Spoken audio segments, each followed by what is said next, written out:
ना तो अखबार उठाया ना दूध उठाया।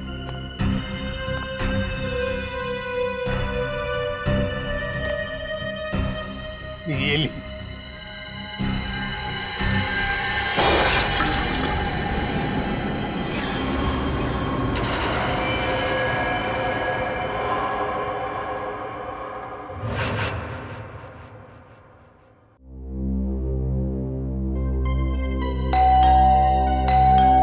कौन है?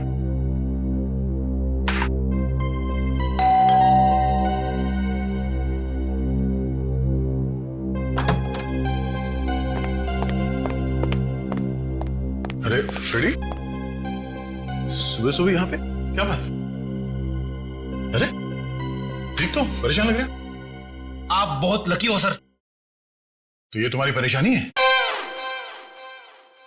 अच्छा हुआ आपने शादी नहीं की, बल्कि मैं कहता हूं किसी ने भी शादी नहीं करनी चाहिए। ओह, तो लड्डू खा के पछता रहे हो आप? बीवी से तू मैं करके आ रहे हो यहाँ पे? हाँ, तू मैं? अरे सर, मेरे घर में सिर्फ मैं चलती है। क्या हुआ? क्या एग्जैक्टली?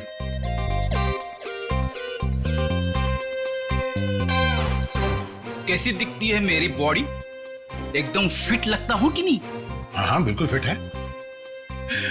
मगर मेरी पत्नी मुझे फैट कहती है।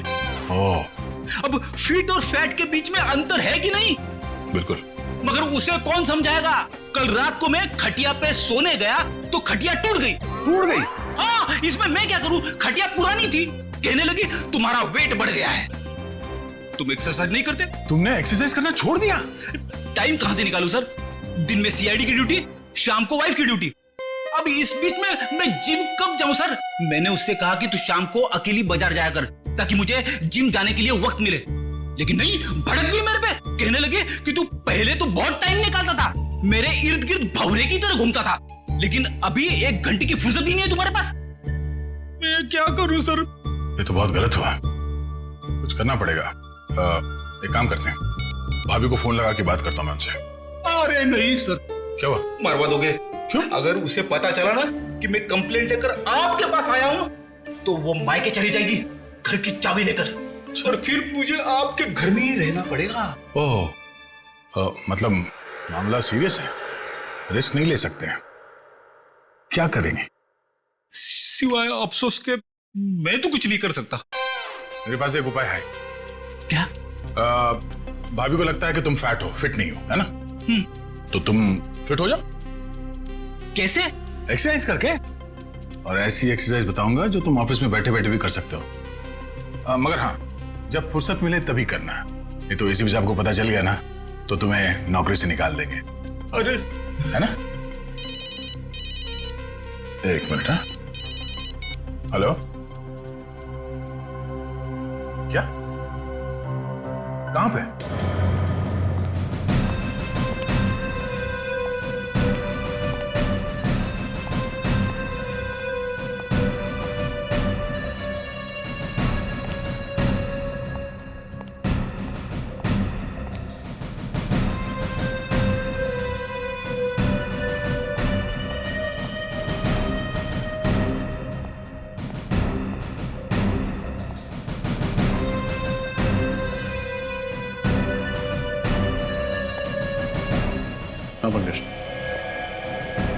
इस बेचारे के बारे में सोच रहा हूं सर। जिस कैंची से इसने अपने बाल कटाए उसी से अपने प्राण गंवाए। सर, मुझे तो बाल कटाने में डर लग रहा है। सर, एक और एक बात है, यहाँ पे इसके गले पे पाउडर जैसा कुछ लगा हुआ है।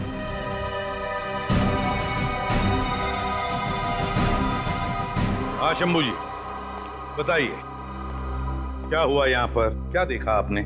साहब रोज मॉर्निंग वॉक पे जाया करते थे और आते वक्त हमेशा दरवाजे पे लगा हुआ अखबार उठा लेते थे। आज सुबह जब मैं काम पर आया तो मैंने देखा अखबार वैसे ही दरवाजे पे लगा हुआ है। तो मैंने सोचा कि साहब सो रहे होंगे, तो मैं फिर उनके लिए चाय बनाकर जब उनके रूम में जाने लगा तो मैंने देखा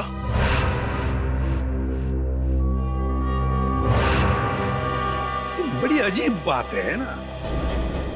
जिस कैंची से कुमार जी के बाल कटवाए वही कैंची नाई ने उनके छाती में भोंक दी।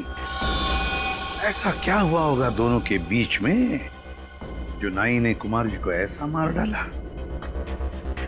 सर लगता है नाई ने बस आवेश में आकर इनका खून कर डाला, नहीं तो इतने सारे सबूत पीछे क्यों छूट जाता। आप रजत क्यों क्यों?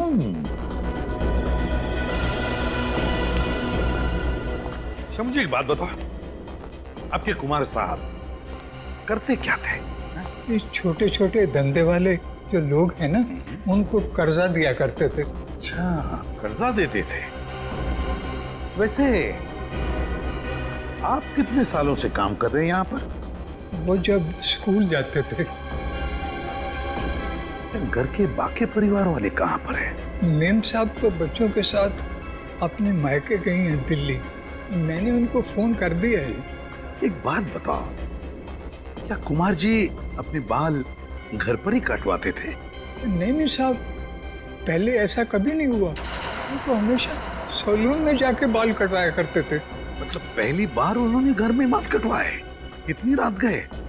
हाँ जी। रेडी?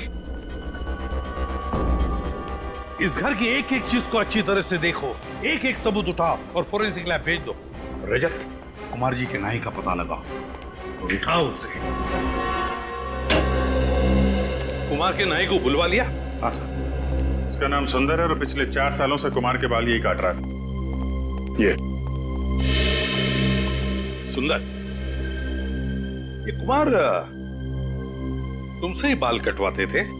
जी सर, 4 साल पहले जब मैंने अपनी दुकान की शुरुआत की थी, तब से ही कुमार जी सिर्फ मुझसे ही बाल कटवाते थे और लगभग हर महीने 5 तारीख को वो दुकान पर आ जाते थे। अच्छा, जब कुमार जी का खून हुआ तो आप कहाँ थे? सर, मैं अपने दोस्तों के साथ 10 से 12:30 के शो के लिए गुड मूवी हॉल में सिनेमा देखने गया था। आप चाहें तो मेरे दोस्तों से ही पूछ सकते हैं। इसकी जरूरत नहीं पड़ेगी। पूर्वी, गुड मूवी हॉल का सीसीटीवी फुटेज चेक करो, देखो क्या सुंदर सच बोल रहा है या पिक्चर के बीच में जाकर कहीं आया तो नहीं। पंकज, जब तक फुटेज चेक नहीं होता चाय कॉफी पिलाओ इसे। हैं? एक बात समझ में नहीं आ रही, जो आदमी, मेरा मतलब है कुमार, हर महीने के 5 तारीख को ही बाल कटवाता था, उसी रात, मौत की रात 11 बजे ही बाल कटवाने की उसे क्या जरूरत पड़ी? सर, हाँ सर, ये भी पता चला है कि बैंड्रा में एक आदमी का खून हो गया है और उसे भी कुमार की तरह मारा गया। उसकी लाश को फॉरेंसिक लेके आ रहे हैं सर। 2 खून एक तरीके से, कहीं दोनों खूनों में कोई संबंध तो नहीं? विजीत, अब तो इस साणुंख ही बताएगा क्या संबंध है इन दोनों खून में। हाँ साणुंख, उस सलून किलर के बारे में क्या पता चला? बॉस, खूनी बहुत ही पेशेवर हेयर स्टाइलिस्ट है। उसके हाथों में हुनर है अच्छे बाल काटने का। साणुंखे साहब, क्राइम सीन पर जो सारी चीजें मिली थी, कपड़े, कैंची, बाल, उनसे कुछ और पता चला? कुछ खास नहीं रजत। खूनी इतना होशियार है कि उसने जरा भी, बिल्कुल भी अपनी उंगलियों का निशान नहीं छोड़ा, कहीं भी। यहां तक कि कैंची पर भी अपना कोई उंगलियों का निशान नहीं छोड़ा। लेकिन एक खास बात है बॉस जो पता चली है। वो क्या? बॉस, याद है इन दोनों के गले पर हमें पाउडर मिला था। सालू के साथ बाल काटने के बाद हेयर ड्रेसर गले पे पाउडर लगाता ही है। हाँ, लेकिन ये एक लाइट ग्रे कलर का पाउडर था और इनफैक्ट तो बॉस ये पाउडर था ही नहीं। साणुंख, ये पाउडर नहीं है तो फिर क्या है? सब वो राख है, वो भी इंसान के अस्थियों की राख। क्या राख? इंसान की अस्थियों की राख? हाँ बॉस, और 2 अलग अलग आदमियों की राख। और उस राख का डीएनए करने से पता चला कि जिन लोगों की राख है वो आपस में रिश्तेदार थे। दोनों आदमी थे, इसलिए रिश्ते में वो दोनों या तो भाई भाई थे या फिर बाप बेटा। भाई भाई या बाप बेटे? मतलब ये खूनी जिस कैंची से बाल काटता है उसी कैंची से खून करता है उन लोगों का और फिर उनके गले पर इंसान की अस्थि की राख लगाता है। बड़ी अजीब बात है ये। हेलो, क्या? कहां हुआ ये? उसके हाथ में बंदूक थी, कैंची थी। अब वहीं रुकिए, हमें भी पहुंचता है। क्या हुआ सर? कहीं कोई ऐसी लाश तो नहीं मिली है? अभी तक तो नहीं सर। हाँ, एक औरत का फोन था। किसी आदमी ने पार्किंग लॉट से उसके हस्बैंड को अगवा कर लिया। उसके हाथों में कैंची थी। अगवा करने वाले के हाथ में कैंची थी? कैंची? तो फिर रजत यही है, ये कैंची वाला हमारा खूनी, यही है ये hair stylist, salon killer.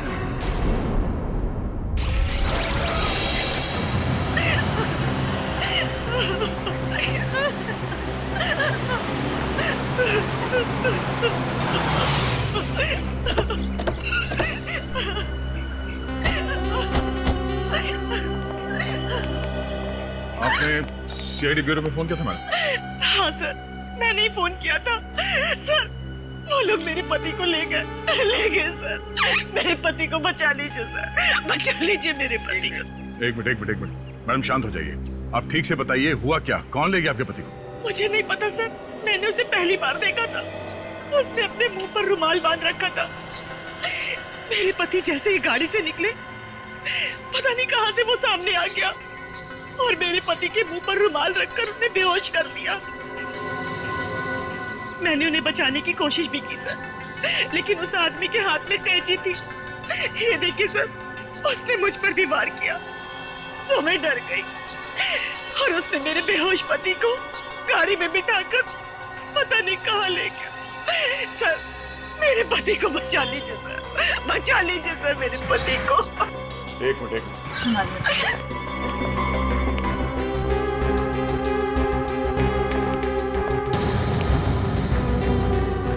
Sir, यहाँ पे एक रुमाल पड़ा हुआ है।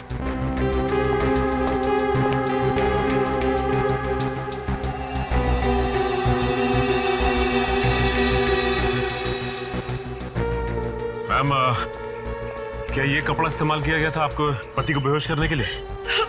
हाँ सर, ये वही कपड़ा है। सर, क्लोरोफॉर्म का इस्तेमाल किया। लगता है सैलून किलर बड़ी तैयारी के साथ आया था यहाँ पे। Salon killer? ये सैलून किलर कौन है? इसका मतलब वो मेरे पति को भी मार डालेगा। देखिए प्लीज, आप चिंता मत कीजिए। उससे पहले कि वो आपके पति तक पहुंचे, हम उसे ढूंढ निकालेंगे। देखिए मैडम, आप ये बताइए कि जब वो लोग आपके पति को गाड़ी में डालकर ले गए तो आपने उस गाड़ी का नंबर देखा? कुछ याद है आपको?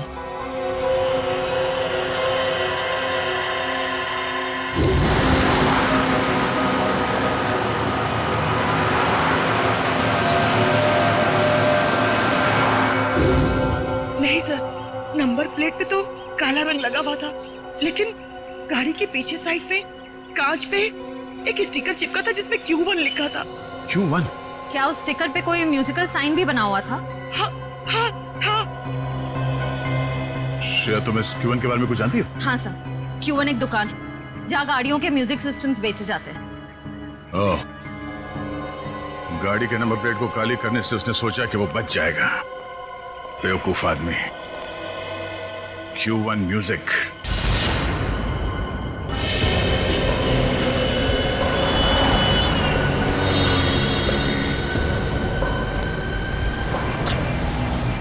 ठीक है, बोलिए सर, मैं आपको किस तरह का म्यूजिक सिस्टम दिखाऊं? हमारे पास में वैसे हर बड़ी कंपनी का है, जो आप चाहें मैं आपको दिखा सकता हूँ। वो सब छोड़िए सर, ये बताइए पहले, ये गाड़ी कौन सी है आपकी? सीआईडी की गाड़ी है। सॉरी सर, पहले बताना था आपको। अरे यार, तो फिर फटाफट देख के बताओ अपने रिकॉर्ड में कि लेस्कॉट गाड़ी में आपने कुछ लगाया म्यूजिक सिस्टम वगैरह? जी सर। जी हाँ सर, इस तरह की 4 गाड़ियों में मैंने ऑडियो सिस्टम फिट किया है। सिस्टम का जवाब नहीं सर, मार्वलस। इसकी जितनी भी तारीफ कर रहे हैं सर, बहुत ही कम है। इसका नंबर देंगे आप? नंबर निकालिए। निखिल, पता करो ये गाड़ियाँ किसके नाम पे रजिस्टर्ड हैं और इनके पते क्या हैं। उन्हीं में से कोई है। सर, सब जगह देख लिया, बस ये आखिरी जगह बची है। हाँ निखिल, पिछले 3 जगहों पे तो कोई सुराग नहीं मिले। देखिए यहाँ कौन मिलता है। अरे ताला लगा हुआ है।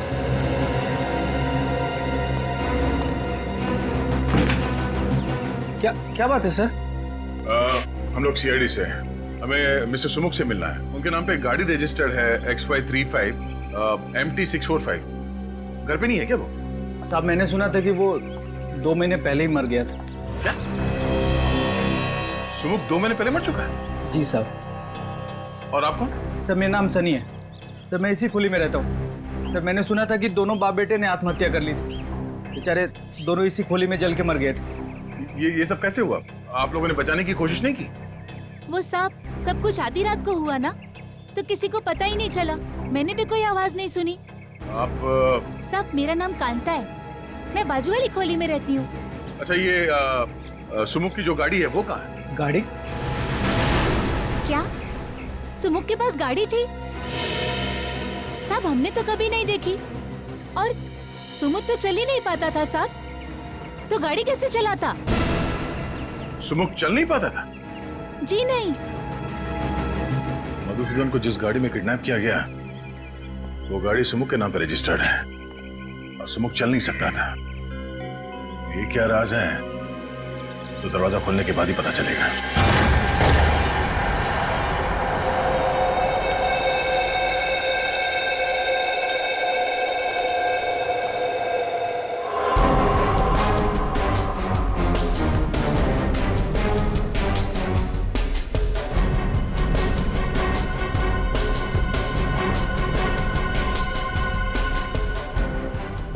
दो लोग जलकर आत्महत्या कर लेते हैं, जब तक दोनों जलकर पूरी तरह से राख नहीं हो जाते यहाँ पड़ोसियों को कुछ पता तक नहीं चलता।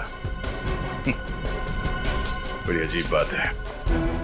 मतलब सर आपको शक है कि सुमुख और उसके पिता ने आत्महत्या नहीं की, उन दोनों को किसी ने जला के मारा था, और अब कोई उनकी मौत का बदला ले रहा है? हाँ, और वो आदमी सुमुख का कोई करीबी दोस्त हो सकता है, या फिर उसके पिता का कोई करीबी रिश्तेदार। लेकिन एक बात है। वो कैसे?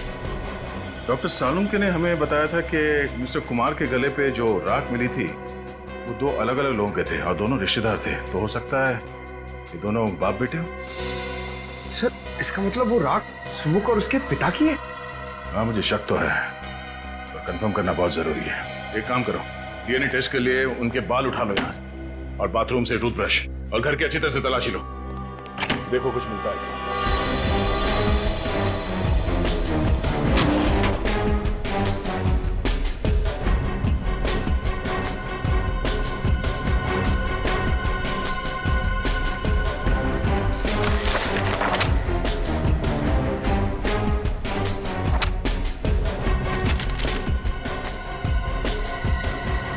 सर ये एनवलप मिला अंदर से।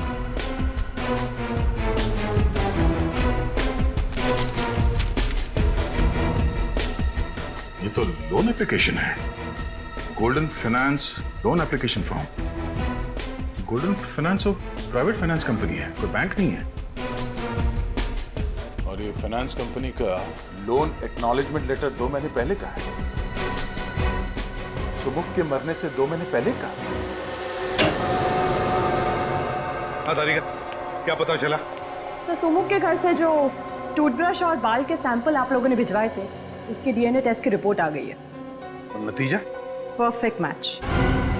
दोनों लाशों के गले पे पाई गई राख सुमुख और उसके पिताजी की ही है। मतलब मेरा शक सही निकला। कोई तो है जो सुमुख और उसके पिता की मौत का बदला लेना चाहता है। लेकिन सर ये समझ में नहीं आता कि मिस्टर पार्थ और मिस्टर कुमार को मारने से पहले खूनी ने उनके बाल क्यों काटे? एक क्राइम सीन को एक सैलून का रूप क्यों देना चाहता है? अरे सबसे पहले हमें यह पता लगाना चाहिए कि ऐसे कौन करीबी लोग हैं सुमुख और उसके पिताजी के जो उनकी मौत का बदला लेना चाहते हैं, और फिर इन दोनों ने आत्महत्या ही क्यों की? सर ऐसा भी तो हो सकता है कि किसी ने उन दोनों को मार डाला हो और आत्महत्या दिखा रहा हो। और सर मिस्टर पार्थ और मिस्टर कुमार को खूनी ने उनके घर में ही मारा, लेकिन मिस्टर मधुसूदन को उसने अगवा कर लिया जानबूझ के। हो सकता है मधुसूदन को किसी खास जगह ले जाकर के मारना चाहता हो। आद्या, अच्छा, गोल्डन फाइनेंस कंपनी के ठीक है।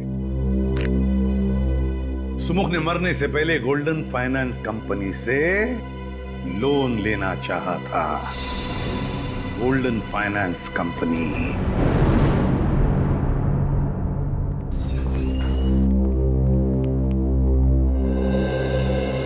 Hello sir, welcome to golden finance. कहिए मैं आपकी क्या मदद कर सकती हूँ? देखिए, हम लोग सीआईडी से हैं और आपकी कंपनी के मालिक रघुवीर से मिलना चाहते हैं। सर सीआईडी से क्या बात है सर? हमें उनसे कुछ पूछताछ करनी। कहाँ है वो? सर रघुवीर सर तो नहीं है और आज वो ऑफिस में भी नहीं आने वाले। क्यों क्यों नहीं आने वाले? सर उनके पार्टनर मिस्टर पार्थ की हत्या हुई थी तो आज उनकी शोक सभा है, तो सर वहीं पे गए हैं। पार्थ? कहीं ये वही पार्थ तो नहीं जिनका बांद्रा में खून हो गया? जी सर वही। अच्छा, क्या पार्थ और रघुवीर कंपनी में पार्टनर्स थे? काफी समय से वो दोनों साथ में काम कर रहे थे और ज्यादातर फैसले मिस्टर पार्थ ही लिया करते थे। Thank you very much. Okay sir. पता लगाना पड़ेगा ये सुमुख पार्थ को जानता कैसे था और फिर उसने पार्थ को मारा क्यों। मैं बिल्कुल अकेली रह गई। आपके बिना मेरे जीवन में कोई मतलब नहीं। अब मैं कैसे जीऊंगी? एक्सक्यूज मी, रघुवीर। मिस्टर रघुवीर। जी सर। ठीक है, नहीं रघुवीर। माफ करना, इस समय आपको डिस्टर्ब कर रहे हैं हम लोग सीआईडी से हैं। जी सर। मिस्टर पार्थ आपके बिजनेस पार्टनर थे? जी हाँ सर। 20 साल पहले मैंने एक कंपनी शुरू की थी जो पिछले 10 साल से घाटे में जा रही थी। पार्थ अगर उसे ज्वाइन नहीं करता तो कंपनी डूब जाती सर। मैं रोड पे आ जाता। बहुत अच्छा आदमी था सर। अच्छा, आपने कभी किसी मिस्टर कुमार या मधुसूदन का नाम सुना? नहीं सर, मैं इन दोनों लोगों से नहीं मिला, ना ही कभी पार्थ के मुंह से इनका नाम सुना है। लेकिन क्या हुआ सर? मिस्टर कुमार का भी खून ठीक उसी तरह से हुआ है जैसे मिस्टर पार्थ का हुआ है और हमें शक है कि मधुसूदन को भी उसी खूनी ने अगवा किया है। खैर, अब ये बताइए कि आपको किसी पे शक है? नहीं सर, मुझे किसी पे शक नहीं है। पार्थ बहुत ज्यादा प्रोफेशनल था। वो अपने घर और काम से मतलब रखता था। ना तो उसकी कोई बुरी सोबत थी और ना ही उसे कोई बुरी आदत थी। मिस्टर पार्थ ने कभी सुमुख नाम के किसी आदमी के बारे में कुछ बताया आपको? सुमुख? हाँ, सुमुख नाम के एक आदमी ने हमारी कंपनी में एक लोन के लिए अर्जी दी थी 25 लाख रुपए की, लेकिन पार्थ ने उसे रिजेक्ट कर दिया था। ओह, और उन्होंने ऐसा क्यों किया था, कुछ पता है? नहीं सर, लेकिन एक बात जरूर है, पार्थ को अगर लगता था कि कोई आदमी हमारा पैसा नहीं लौटा पाएगा तो वो उसकी अर्जी नामंजूर कर देता था और उसका ये फैसला हमेशा ठीक होता था सर। इसीलिए हमारी कंपनी फायदे में चल रही थी। थैंक यू रघुवीर, थैंक यू। तब तो शायद सुमुख ने मिस्टर कुमार और मधुसूदन दोनों से भी कर्जा मांगा होगा। वैसे उनकी तो कोई भी फाइनेंस कंपनी नहीं थी। लेकिन कभी कभी बिजनेसमैन ऊंचे ब्याज पर कर्जा दे दिया करते हैं। एक काम करो, मिस्टर कुमार और मधुसूदन, इन दोनों के परिवार वालों को और उनके ऑफिस में जितने लोग काम करते हैं उन सबको ब्यूरो बुलाओ। सर, ये कुमार जी की पत्नी है और ये मधुसूदन जी की पत्नी है। और सर, ये दोनों मधुसूदन जी के कंपनी में काम करते हैं। सर, मेरे पति का कुछ पता चला? वो सही सलामत तो है ना? देखिए, आप बिल्कुल चिंता मत कीजिए, आपके पति को हम सही सलामत वापस ले आएंगे। हम पूरी कोशिश कर रहे हैं। वैसे मिस्टर कुमार छोटे छोटे बिजनेस में इन्वेस्ट करते थे, है ना? और मिस्टर पार्थ की कंपनी लोगों को बिजनेस के लिए पैसे उधार देती थी। तो क्या वैसे ही मधुसूदन जी भी व्यापारियों को पैसे उधार देते थे, लोन देते थे? जी हाँ सर, वैसे तो हमारा टेक्सटाइल का बिजनेस है, लेकिन मेरे पति लोगों को बिजनेस के लिए प्राइवेट लोन भी दिया करते थे। आप लोग मधुसूदन जी के ऑफिस में काम करते हैं। जरा याद करके बताइए, कोई सुमुख नाम का आदमी आया था क्या उनसे लोन मांगने के लिए? हाँ सर, 3 महीने पहले मिस्टर सुमुख की लोन एप्लीकेशन आई थी। लेकिन सर ने उसे लोन देने के लिए मना कर दिया था। ये सुमुख तो मर चुका है और यहाँ तक कि उसके पिता की भी मौत हो चुकी। तो फिर कौन है जो ये सब कर रहा है? कोई ऐसा आदमी जो सुमुख और उसके पिता की मौत का बदला लेना चाहता है, करीबी रिश्तेदार या दोस्त। हाँ अभिजीत, पता लगाना ही पड़ेगा इनके रिश्तेदारों दोस्तों के बारे में, पता लगाना ही पड़ेगा। शोभा जी, बाप मालकिन इस चौल की। होई साहिब, गरीब और मुसीबत के मारे लोगों की मदद करती हूँ, उनको खोली भाड़े पे देती हूँ। वो Sahib social service. Social service? Social service करते करते यहाँ पे रहने वाले लोगों की पहचान पत्र की कॉपी नहीं लेती आप? राशन कार्ड वगैरह कुछ नहीं मिला हमें यहाँ से जिससे सुमुख और उसके पिताजी के बारे में कोई जानकारी मिल सके? अरे साहिब, सब गरीब लोगों के पास किधर होता है पहचान पत्र? आपके पास उनका कोई फोटोग्राफ है? नहीं साहिब, सुमुख और उसके पिताजी 4 महीने पहले आए थे। साहिब, उसका लड़का विकलांग था, ठीक से चल भी नहीं पाता था। मैंने तो उसको खोली देके उसकी मदद की। साहिब, वो बाप बेटा दोनों जलकर मर गए। अरे उसके बाद पुलिस का कितना लफड़ा झेला मैंने। अच्छा, आप लोग यहीं पे रहते हैं? किसी को तो इस खोली में आते जाते देखा होगा? नहीं।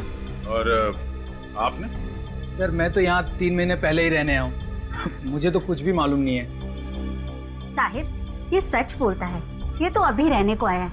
वो दोनों बाप बेटा ना किसी से बात नहीं करते थे, कोई रिश्तेदार दोस्त कोई उनको मिलने नहीं आता था। अच्छा, आप लोगों ने कभी उन्हें बात करते हुए सुना या फिर किसी का नाम का जिक्र करते हुए सुना? याद करिए। हाँ साहब, मरने से 3 दिन पहले रात को बाप बेटे में खूब झगड़ा हुआ और किसी बात को लेकर बहस भी हो रही थी। कैसी बहस? वो सुमुख अपने पिताजी को किसी कागज पे साइन करने के लिए कह रहा था और उसके पिताजी चिल्ला चिल्ला कर कह रहे थे कि मैं कोई साइन नहीं करूंगा। सर, शायद सुमुख अपने पिताजी से किसी लोन के कागजात पे साइन करने के लिए कह रहा हो, गारंटर के तौर पर या किसी चीज को गिरवी रखे और उसके पिताजी मना करें इस बात के लिए। हो सकता नहीं, पर अब भी सवाल वही है कि आखिर वो कौन है जो सुमुख और उसके पिताजी की दर्दनाक मौत का बदला लेना चाहता है? ये सलून किलर आखिर है कौन? ये कैसे हो सकता है अभिजीत? 4 महीने से सुमुख अपने पिताजी के साथ उस चाल में रह रहा है और फिर भी किसी भी पड़ोसियों को उनके बारे में कुछ पता तक नहीं। सर, पड़ोसी बता रहे थे दोनों बाप बेटे में बनती नहीं है, बहस होती रहती है, इसलिए सुमुख के पिताजी ज्यादातर घर के बाहर रहते हैं और ये सुमुख अपाहिज होने के कारण घर के अंदर है। बाप बेटे किसी से बातचीत भी नहीं करते। सर, बाप बेटे के आपसी झगड़े से किसी का क्या लेना था? और कोई इन्हें जला के क्यों मारेगा? और फिर खूनी ने मधुसूदन को क्यों किडनैप किया? और अगर किडनैप किया भी है तो छुपा के कहां रखा होगा? हेलो जी, हाँ, कहाँ पे? Okay, thank you very much. Sir, जिस कार में मधुसूदन को किडनैप किया गया था उसका पता चल गया है। अभी थोड़ी देर पहले उसे गोमती नगर चाल के पास पाया गया है। तो फिर अभिजीत, मधुसूदन को भी वहीं पे छुपा के रखा गया है। गोमती नगर, गोमती नगर।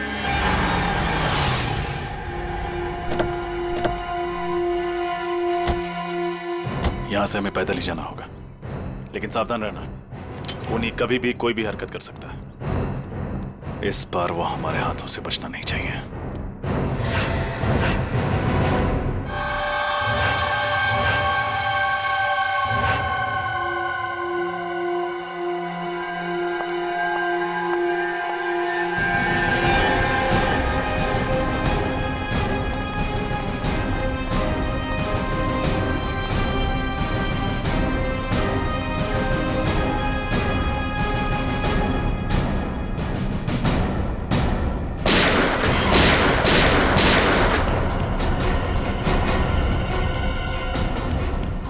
पंकज, तुम में से किसी ने गोली चलाई? नहीं सर, मैंने तो गोली नहीं चलाई।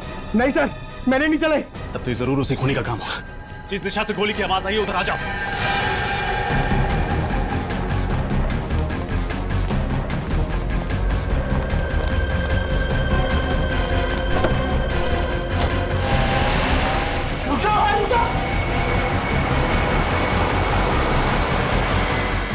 Q1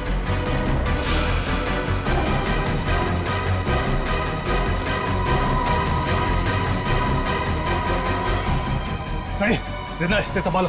आओ पंकज।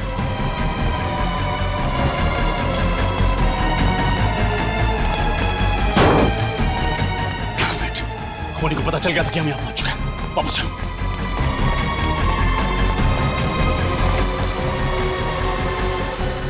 सुनो, अपनी आंखें खुली रखने की कोशिश कर। तो मेरी आवाज सुनाई दे रही है? वो कौन था जिसने गोली चलाई और वो तुम सबको मारना क्यों चाहता था?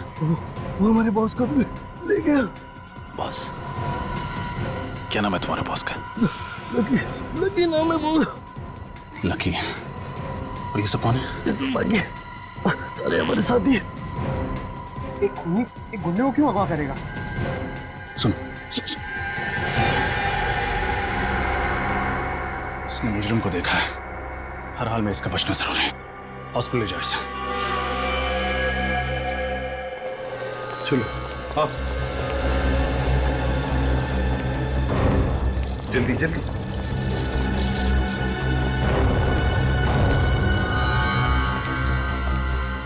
आप लोग यहीं ठहरिए, इसका ऑपरेशन करना होगा। देखिए डॉक्टर साहब, इस आदमी के बयान पर 2 लोगों की जान दांव पर लगी है। 2 लोगों की जान? मैं कुछ समझा नहीं। डॉक्टर साहब, हम एक खूनी को ढूंढ रहे हैं। उसने 2 खून किए और 2 लोगों को पकड़ के रखा है, और उसके बारे में सिर्फ यही बता सकता है अभी, यही। देखिए, उसको होश ऑपरेशन के बाद ही आएगा। खून बहुत बह चुका है। मैं आपसे कोई वादा नहीं कर सकता। हाँ, मैं अपनी तरफ से पूरी कोशिश करूंगा। कोई तो रास्ता होगा जिससे थोड़ी देर के लिए तो होश में आ सकता है। प्लीज डॉक्टर साहब, ऑपरेशन में वक्त लगेगा और इसे होश में पता नहीं कब आएगा। उन 2 लोगों की जान बचाने के लिए 1-1 मिनट कीमती है। अगर ऐसा है तो एक रास्ता है, हम इसे होश में ला सकते हैं। क्या? अगर ऐसा है तो एक रास्ता है, हम इसे होश में ला सकते हैं। क्या? मैं इसको एड्रेनालाइन का इंजेक्शन देता हूँ। नर्स, जल्दी जाओ। उसको देने के बाद इसको तुरंत होश आ जाएगा, लेकिन उसका असर कुछ देर तक रहेगा। लेकिन उसके बाद इसे फौरन ऑपरेशन थिएटर ले जाना होगा, और मैं आपको 1 सेकंड भी नहीं दे सकता उसका। ठीक है।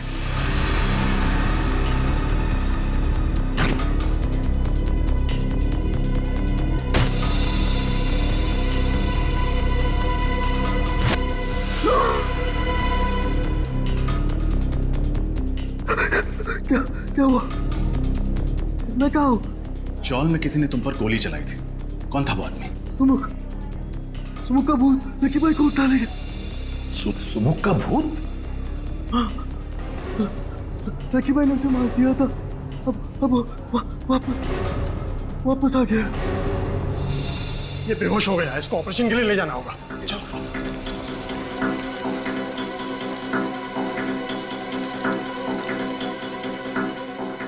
सुमुख जिंदा है? उसी की तो राख मिली थी ना कुमार और पार्क के गले में, तो फिर ये सुमुख जिंदा कैसे हो सकता है? अगर सुमुख जिंदा है तो वो राख थी किसकी, और इस वक्त सुमुख कहाँ है? इसका जवाब तो वो अकाउंटेंट देगा। लकी का सबसे विश्वासु अकाउंटेंट। उठाओ उस अकाउंटेंट को।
मैं बताता हूँ, सब कुछ बताता हूँ। तो बताओ मिस्टर विजय, तुम एक MBA हो, कहीं भी नौकरी कर सकते थे, फिर भी तुमने लकी जैसे क्रिमिनल के लिए काम करना उचित समझा। उसके गैर कानूनी धंधों का हिसाब किताब तुम ही संभालते हो ना? हाँ, मैं ही संभालता था। सुमुख के बारे में क्या जानते हो? सुमुख? उसने तो लकी भाई से 25 लाख रुपए उधार लिए थे, लेकिन समय पर रकम लौटा नहीं सका, और उस वक्त लकी भाई को शहर में अपने नाम की धाक जमानी थी, इसलिए उन्होंने सुमुख और उसके पिताजी को मरवा दी। लेकिन आप सुमुख के बारे में क्यों पूछ रहे? वो तो एक छोटी सी मक्खी। जिसे तुम एक छोटी सी मक्खी कह रहे हो, उसने लकी को अगवा किया, उसके सारे आदमियों को मरवा दिया। एक अपाहिज ने तुम्हारे लकी भाई को खत्म कर दिया, समझे तुम? अपाहिज? कौन है अपाहिज? सुमुख तो अपाहिज नहीं था। क्या? सुमुख अपाहिज नहीं था? नहीं, लेकिन चौल में सबने बताया था कि वो अपाहिज था। नामुमकिन है। जब वो लकी भाई से उधार मांगने के लिए आया था तब मैं वहां पर मौजूद था। किस लिए मांगने आया था वो पैसे? वो नई दुकान खोलना चाहता था और अपने पिताजी के लिए नया घर लेना चाहता था, लेकिन वो अपने पैरों पे चलकर वहां पर आया था और अपने पैरों पर ही वहां से गया। सर फिर है कौन जो नकली सुमुख बन के घूम रहा है, जबकि असली सुमुख अपाहिज था और अपने पिताजी के साथ जल के मर चुका है कौन ये बहरूपिया? अच्छा, तुम्हारे पास उस आदमी का पता है जो लकी से पैसे मांगने आया था? हाँ।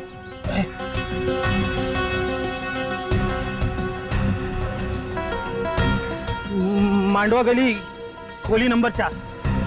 मांडवा गली खोली नंबर 4। ये तो वही चौल है जहां पे हम लोग जाके आ चुके हैं। ये वही जगह है जहां लकी ने अपने गुंडों को भेजा था सुमुख और उसके पिताजी को जला के मार डालने के लिए। एक मिनट, मेरे पास उस नई जगह का भी पता है। सुमुख ने दुकान बनाने के लिए इस जगह को भाड़े पे लिया था। 12 मयूर चौक, नविहार लेन। नविहार लेन, उसकी दुकान चलते हैं। बहुत कर ली उसने दुकानदारी। तुम पागल हो गए हो क्या? ये क्या बेवकूफी है? देखो मुझे जाने दो, मैंने तुम्हारी मदद की है और तुमने मुझे जबरदस्ती बांध के रखा हुआ है। देखो देखो, सारा किया जरा इस लड़की का है। तुम्हारे बाबा को मैंने नहीं मारा है, तुम्हारे बाबा को इसने मारा है। क्या बकवास कर रहा मधुसूदन? हाँ, जब इसने बचा हुआ पैसा नहीं दिया तो तेरे कहने पे मैंने इसके पिता को मारा और इल्जाम मुझ पर लगा रहा तू। देखो मुझे जाने दो, तुम्हें जितना पैसा चाहिए मैं दूंगा। मैं सच कहता हूँ, ब्याज भी नहीं लूंगा, सच कह रहा हूँ। क्या हुआ लकी? बोलती बंद ना। सर मेरा नाम सनी है सर, मैं इसी खुली में रहता हूँ। हाँ? और आप? Mister Madhusudan, textile industrialist. कितनी उम्मीद लेकर आया था ना मैं तुम्हारे पास। मैं तो बस एक छोटा सा सैलून खोलना चाहता था। अरे भीख मांगने नहीं आता तुम्हारे पास, उधार मांगने आया था। पूरे कागजात नहीं थे मेरे पास बैंक से लोन लेने के लिए। मजबूर तुम जैसे प्राइवेट इन्वेस्टर्स का दरवाजा खटखटाना पड़ा, और तुम जैसे लोग खून चूस लेना चाहते हो हम जैसे गरीबों का। नहीं, लेकिन मैं ऐसा...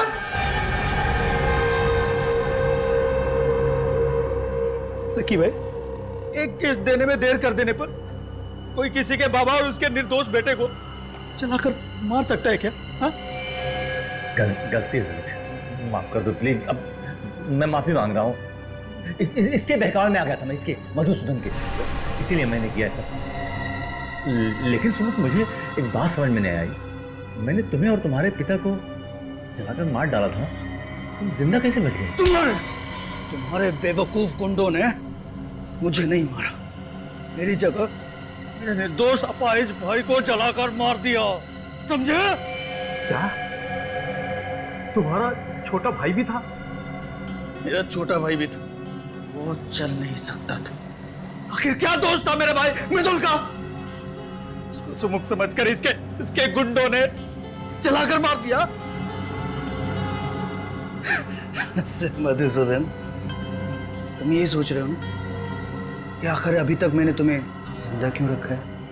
क्योंकि तुम मुझे अच्छा आदमी समझते हो और सिर्फ चेतावनी देकर छोड़ना चाहते थे। चुप! तेरी वजह से मैंने अपने पूरे परिवार को खो दिया है। तुझे बहुत बड़ी सजा दूंगा। तेरी आंखों के सामने मैं लकी का खून करूंगा, ताकि तू देख सके कि मरते वक्त कितना दर्द होता है। उसके बाद मैं तुझे मारूंगा ऐसे ही, ताकि तू एक बार नहीं बार बार मर सके। तुम ऐसा नहीं कर सकते लकी, तुम कुछ करो। हाँ मधुसूदन, मैं करता हूँ तुम्हारे अपने लिए कुछ। हाँ देखो प्लीज भेज छोड़ दो प्लीज। सुमुख, सीआईडी, आप लोगों को इस जगह के बारे में किसने बताया? लकी के अकाउंटेंट, और तुम्हारा खेल खत्म। माफ कर दीजिए सर, मैं ऐसा नहीं था सर। बदले की आग में मैं अंधा हो गया था। मैं तो एक सीधी सादी जिंदगी जीना चाहता था।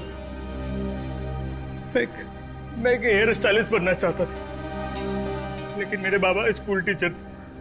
उन्हें मेरा ये बाल काटने का काम पसंद नहीं था, लेकिन मैंने भी ठान ली थी कि मैं हेयर स्टाइलिस्ट बनूंगा। जब मैंने एक सैलून में नौकरी करना शुरू की, मेरे बाबा ने मुझसे रिश्ता ही तोड़ लिया था। और तुम्हारे पिताजी शोभा जी की चौल में चले गए रहने के, और तुम भी उनके पीछे पीछे वहां चले गए और उसी चौल में रहने लगे।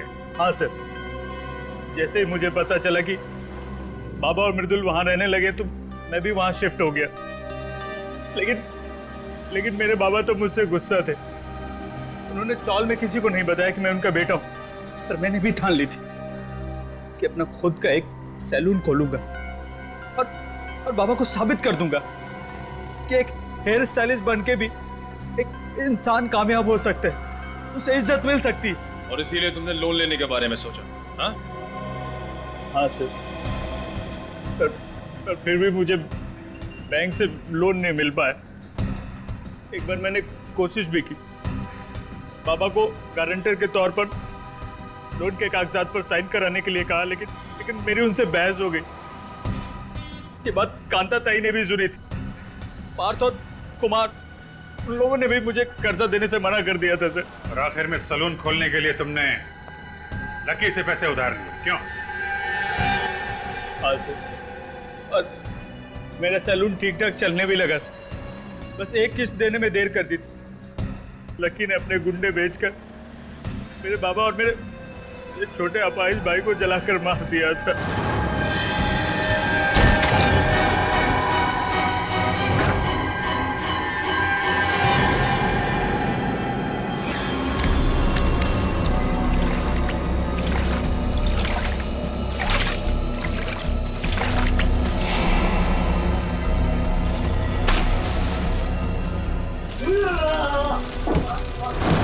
और दुनिया के सामने तुमने अपने भाई की जगह खुद को मार डाला। हाँ सर, मुझे मेरे पिताजी और मेरे भाई की मौत का गम बहुत सता रहा था। मुझे चैन से नींद नहीं आ रही थी, इसलिए मैंने बदला लेने की ठान ली थी। फिर मैंने उनको एक कमाल का हेयर कट दिया। सबको मैंने एक एक करके मार डाला। जब तक फांसी का फरमान नहीं आ जाता, जेल में बैठ के दूसरे कैदियों को हेयर कट देते रहना। और तुम लोगों को भी सुमुख के पिता और उसके भाई के खून के इल्जाम में फांसी ही होगी।